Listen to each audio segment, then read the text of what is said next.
Hello, BookTube. Well, as you can see, I'm back at Hyde Cottage. I'm back in the little book room after a wonderful, wonderful vacation up at the old farmhouse in Vermont. The point was made a few times during that vacation, and the more I think about it, the more I realize how true it is that even when you love your job, which I do, you still need a break now and again. And the odd thing is, the ironic part is that I didn't actually take a break from my job in the actual reporting to work sense, because I wrote quite a bit while I was up at the farmhouse. I always do. The laid back vibe of the place makes that possible, so you don't feel like you're being rude to sit there and write. But the change in location, the change in rhythm, not to mention being insanely pampered. So we're back after a completely incident-free trip. And of course, in addition to everything else, I came back to mail. So I came back to a lot of mail, and I figured the smart thing to do here is to split it up, so that we don't run out of mail tomorrow. so I'm going to do, it's still going to be quite a big mail haul, and then tomorrow we'll do more. So we'll start with this first one from Grove Atlantic. Are you up for this, Bean?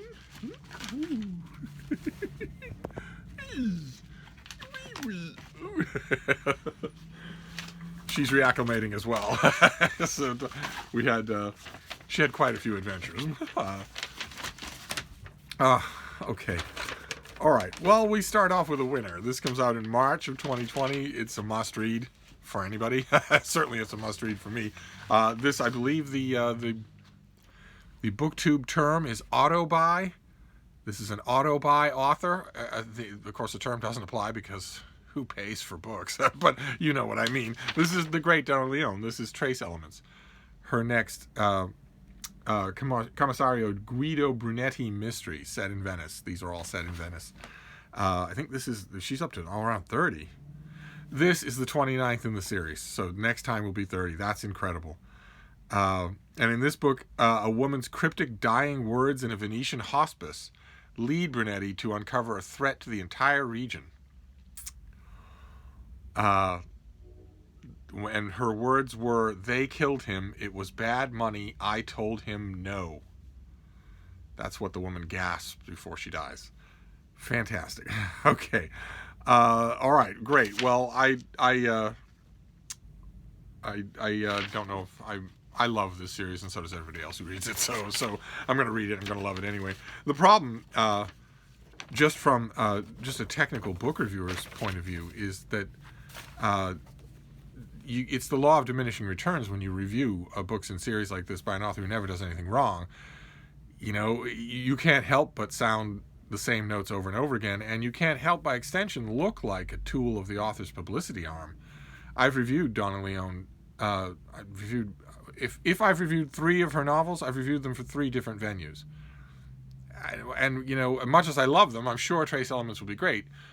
I don't know the worth of hunting up another venue. I will probably just either review it briefly on Open Letters Review or just read it and recommend it rather than write, but who knows?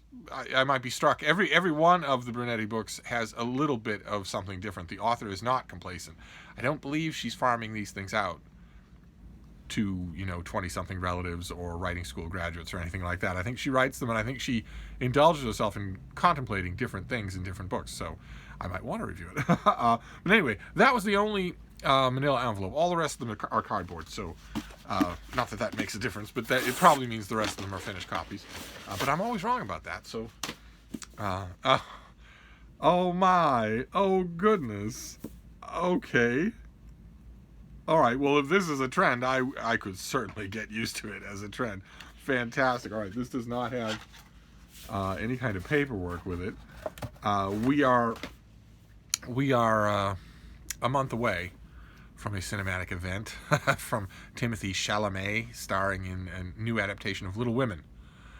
And I think, if my prediction is correct, it will be Hollywood once again proving the shrieking irony of the sexism of the industry, because in a movie all about Jo March and all of the women and Little Women in the book, the movie will actually be a springboard to superstardom, to one-name superstardom for its male star. I could be wrong about that. I hope I am wrong about that. But this is a Penguin trade paperback. of Little Women. And you might remember, I've got one of these already. I've got an adaptation already, and much like the hardcover that I got, this is not that bad a cover. I mean, those are our female stars in the movie, but that is not the movie cover of a book. Usually is hideous. That's not bad at all.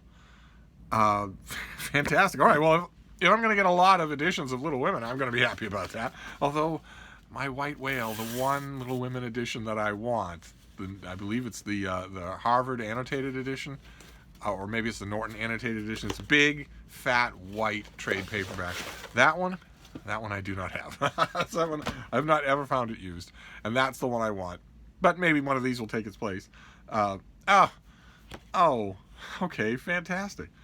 All right, great. This is turning out to be a good mail haul. This is Georges Simenon. This is Maigret and the Nahur case.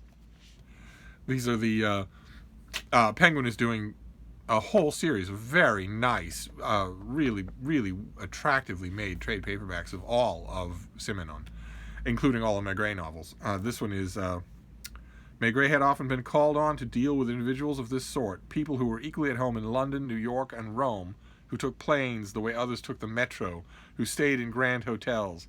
He had trouble suppressing feelings of irritation that might have been taken for jealousy. A professional gambler has been shot dead in his elegant Parisian home, and his enigmatic wife seems the most likely culprit. But Inspector Maigret suspects this notorious case is far more complicated than it appears. That's usually the way in Maigret mysteries. Far more complicated, often absurdly, but you don't mind because you're having such a fun time. All right, well, so far, no duds. That's not going to hold true for the whole of this. This is, I confess, this is the one thing that I missed up at the old farmhouse. I had everything else. I had Frida with me. I had Wi-Fi. I had work to do. I had editors to calm.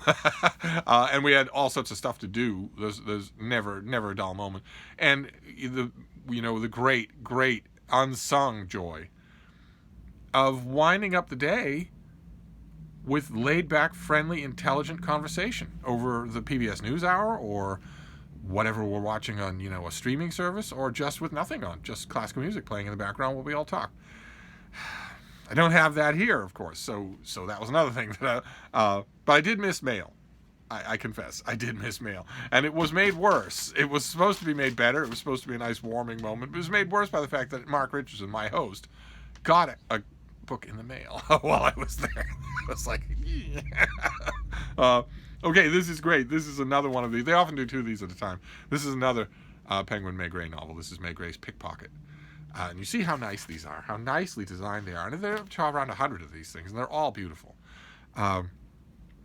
Maigret would have found it difficult to formulate an opinion of him. Intelligent, yes, certainly, and highly so, as far as one could tell from what lay beneath some of his utterances. Yet alongside that, there was a naive, rather childish side to him. That's how they set these up. They put a quote from the book on the top of the back. Maigret is savoring a beautiful spring morning in Paris when an aspiring filmmaker draws his attention to a much less inspiring scene, one where ever-changing loyalties can have tragic consequences. Okay, I don't know that I'll get a third one of these, but usually I do them two at a time, and I usually gobble them down two at a time because they're so good. It takes an hour to read, and they're just so good. All right, what have we got here? Oh my, all right, this is, boy, none of these things are coming with pub sheets. That's kind of weird. Okay, well, all right, this is lovely. This is absolutely lovely. This is a Penguin Classic Deluxe edition of the Tao Te Ching. These Penguin Classic Deluxe editions are the best. They are the best. I mean, already, you can see over my shoulder, I'm a big fan of Penguin Classics, just in general. For the uniformly good editorial presence. Just uniformly good, sometimes great. And the Penguin Classic Deluxe editions are all of that, plus the staff, the people at Penguin Design or whatnot, pull out the stops on the looks. The normal black spine Penguin Classics are stately, reserved, ordinary reprint volumes on the outside. The Penguin Classic Deluxe editions can be given as gifts. They're lovely. They have the deckled edges and they have the French flaps. And this is translated the John Minford translation of the Tao Te Ching. Lovely, absolutely lovely. I don't think I have the Tao Te Ching in any Penguin Classic, or in fact in any other version. Fantastic. Okay, Great. Well, I would be perfectly happy if the rest of this were all Penguin Classics, but I don't think so. I don't think we're that lucky. Let's see. Let's see what this next one is. A couple of these big white cardboard packages. These could be finished copies. Yes. Okay. Oh, all right. I think this is a finished copy of something that we saw already. This is November 19th, so the finished copy is late getting to me. This is Sarah Stein's Family Papers, a Sephardic journey through the 20th century. And this is the finished copy, which has blurbs aplenty, and more blurbs. Lots of blurbs. Only blurbs. It has only blurbs.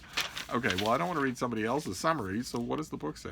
For centuries, the bustling port city of Salonika was home to the sprawling Levi family. As leading publishers and editors, they helped chronicle modernity as it was experienced by Sephardic Jews across the Ottoman Empire. The wars of the 20th century, however, redrew borders around them, in the process transforming the Levites from Ottomans to Greeks. Family members soon moved across boundaries and hemispheres, stretching the familial diaspora from Greece to Western Europe, Israel, Brazil, and India. In time, the Holocaust nearly eviscerated the clan, eradicating whole branches of the family tree. And in this book, prize-winning Sephardic historian Sarah Stein uses the family's correspondence, contained in thousands of letters, to tell the story of their journey across the arc of the century and the vastness of the globe. I think I got an advanced copy of this. It sounded fascinating then, and it still does. And I haven't read it, and the date has passed. That's bad. I'll have to get to this right away. This is the first one I have to get to right away, although the Simenons I will read right away anyway. So we only have a couple more here, but I'm gonna resist the temptation. I think the plan is good. I won't touch it. I won't covet it. I think the plan is good to leave another stack of books for tomorrow. Especially since tomorrow we don't have read-along. It's just an ordinary Sunday. So, let's see here. Okay. All right, this comes out in early December. I don't know if we saw this, the advanced copy on this channel. This is historical fiction to finish out a year in which historical fiction was everywhere.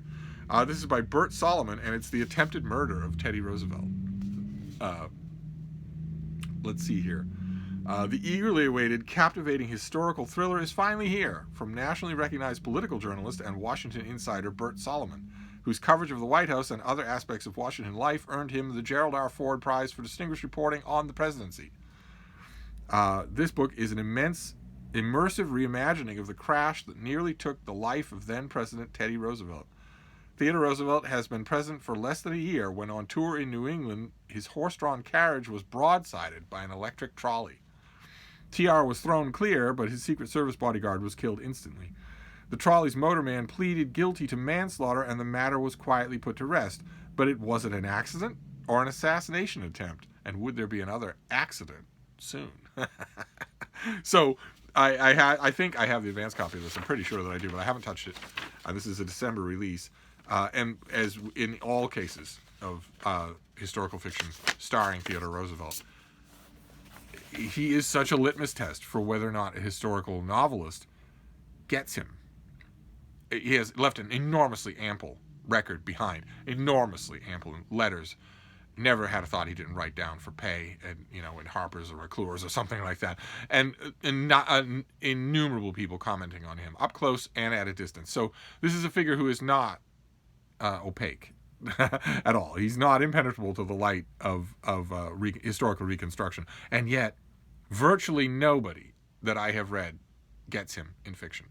Hardly any biographers do either, but fiction it stands out specifically. He's so easy to get wrong, right? He made it easy himself by constantly indulging in these silly operatic, overdone gestures, personality gestures.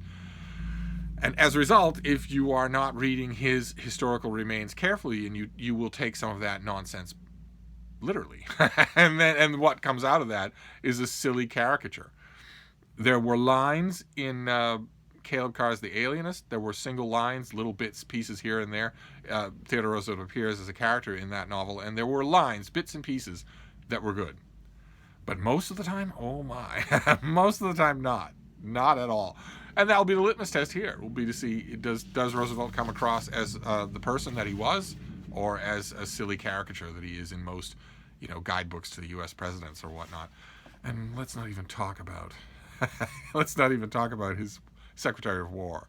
Let's not even talk about William Howard Taft, because God knows how he'll appear in the book. But I have to read it, of course. I have to read it. In fact, I should get to it right away. And then we'll do this last one. And then we'll be done with books for today. I have a few other plans for videos. I don't know how the bean will feel about them.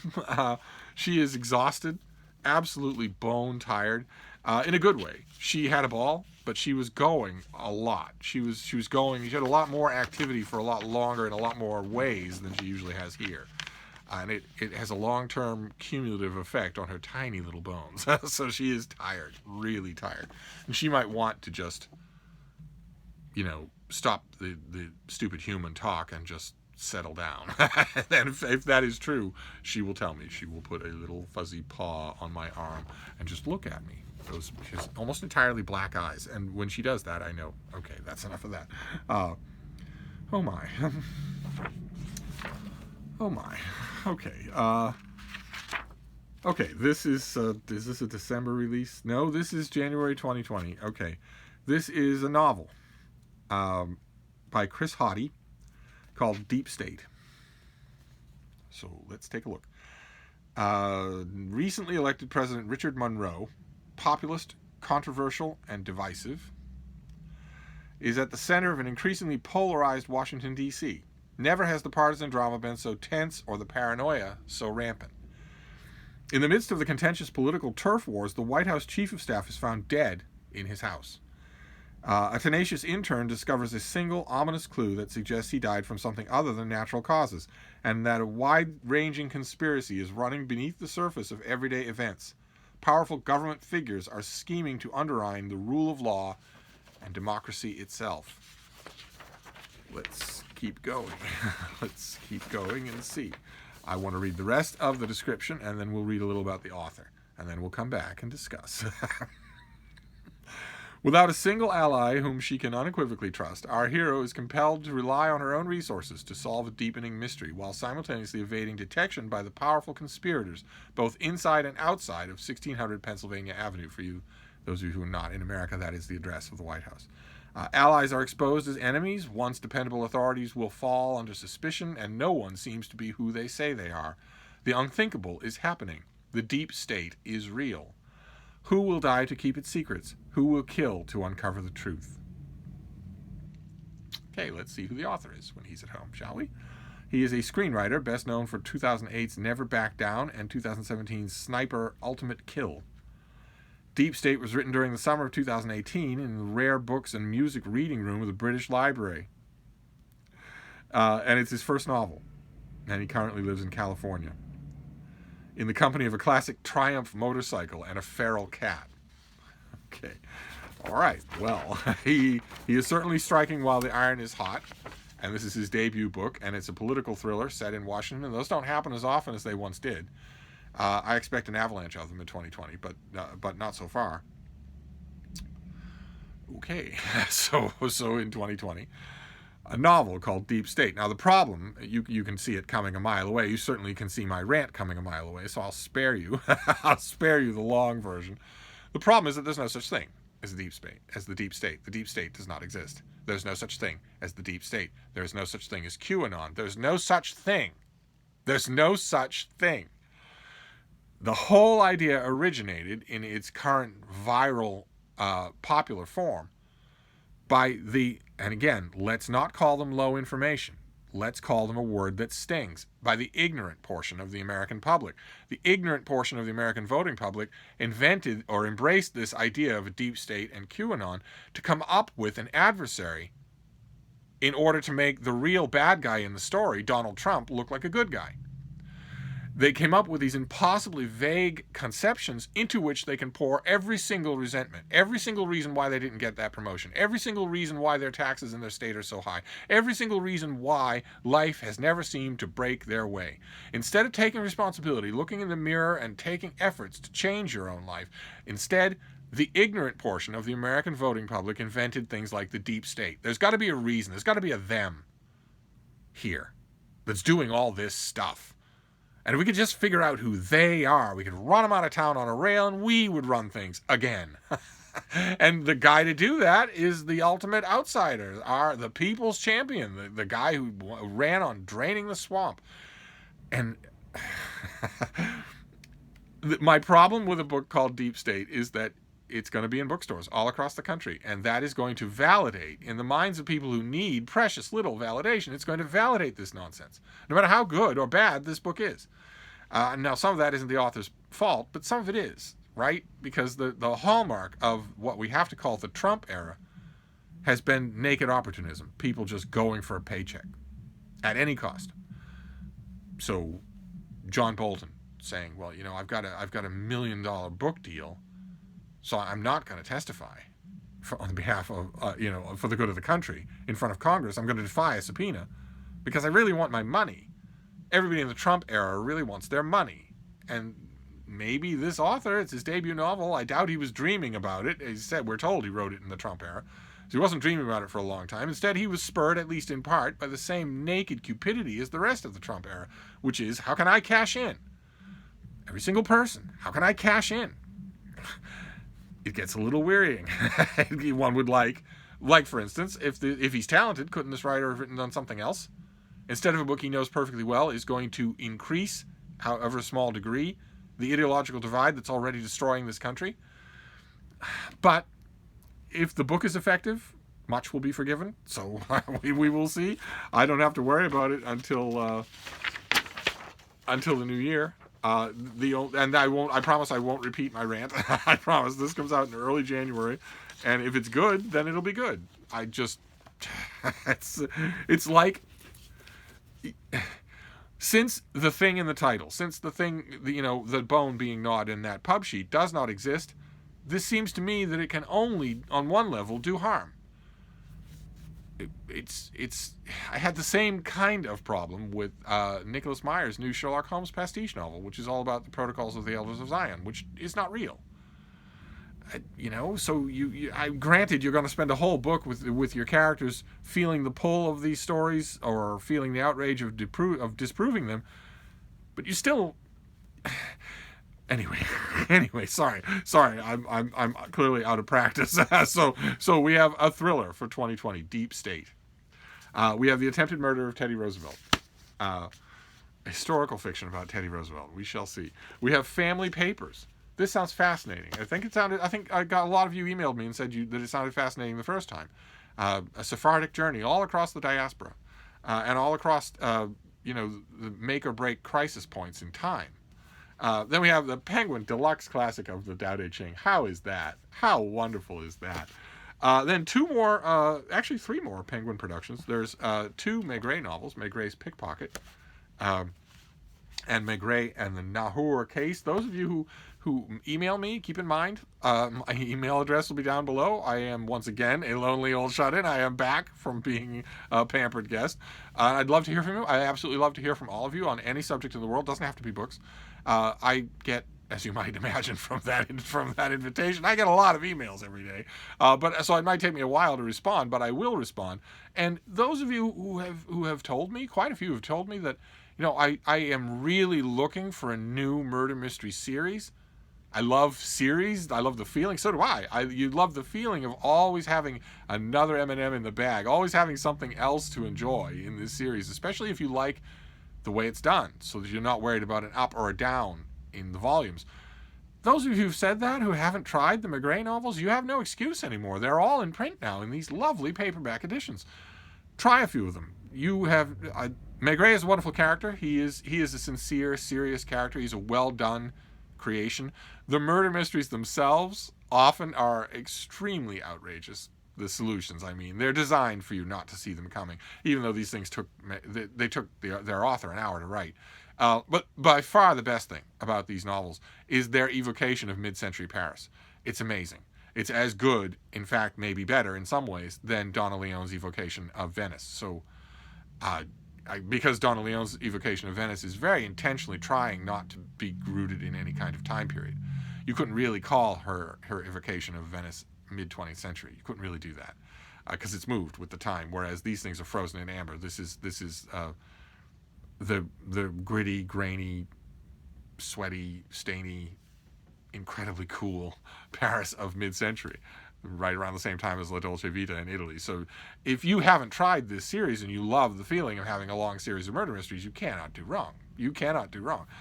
Then we have another Penguin production. This is Little Women. Just a Penguin trade paperback of Little Women, but a fairly attractive one. I love seeing this.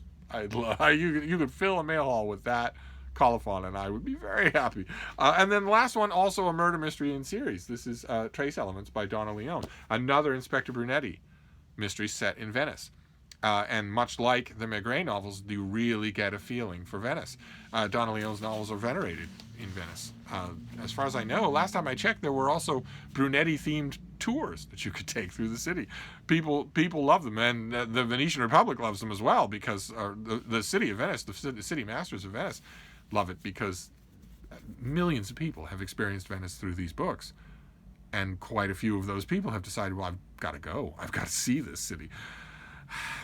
And I understand that feeling. Those of you who might be new to the channel, Venice is one of the places in the world where I have lived. One of the dozen or so places where I have not just visited, but actually lived, actually stayed for a while.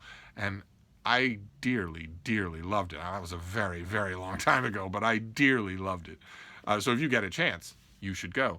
And just as a total digression, because I'm new to this, I'm getting back in the swing of things.